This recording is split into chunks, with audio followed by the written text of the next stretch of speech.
Hey everybody, I was going to do a little quick review video on a Gen Y hitch, the 2.5-inch shank with it's 21,000 pounds rated, and I got it the other day. I haven't pulled a load on it, but it looks really solid. I was hoping that it would get me away from having to have a weight distribution hitch, but I don't think it's going to happen. I'm still going to have to get the adapter and the weight distribution stuff to go with it. But anyway, here it is.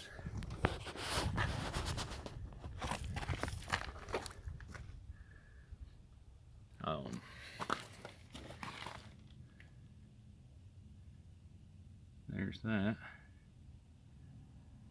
Gross load capacity 21,000 pounds. It's got your 2 5/16, your regular 2-inch, and then it does have the pintle hitch. Now, on the pintle hitch part of it, I'm just kind of curious. If you leave that pin in right there, if you have enough room to get your trailer, if the hitch will actually fit, you know, and make it easy deal. So I'm going to take this out, put it down here, but it does have 2 holes that you can pin it to. That's for whenever you're using the pintle. And then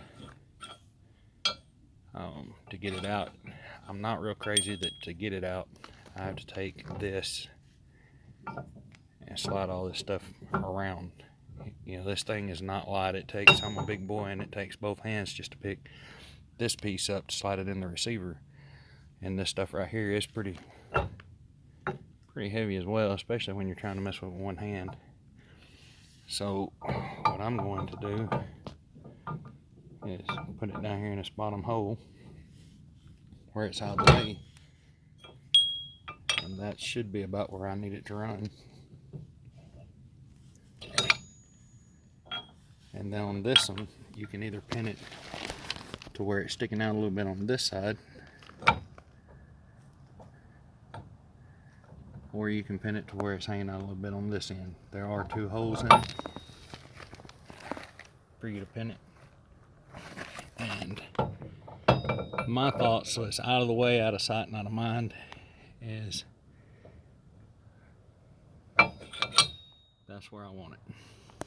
You know, one thing that I do plan on doing is where it comes to these cool little pins here. You know, I'm gonna drill these out and put locks in them, because I'm going all over the country lately, and I don't want anybody taking half of my hitch while I'm not paying attention. So one good thing about it, they did make these meaty enough that you can drill the hole bigger and add a lock. Another thing I really like is these set screws right here. So you can take, when you get it where you want it, you tighten it up, and it's to keep it from rattling. That's what it's for. But you tighten that up and tighten this one up, which is not even going to catch with that being in there. So I have to move this back now to get that set screw to go in and push on it. That way, if somebody does take these out and take this out, they're still going to have a wrench to loosen this up and pull it out, because that joker's tight now. But all in,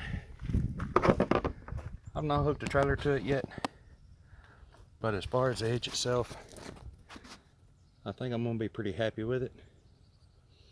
I wasn't expecting it to stick out so far behind the truck, and that's where everyone who recommended it said with this hitch I shouldn't have to have the weight distribution bars. It should help a lot with that.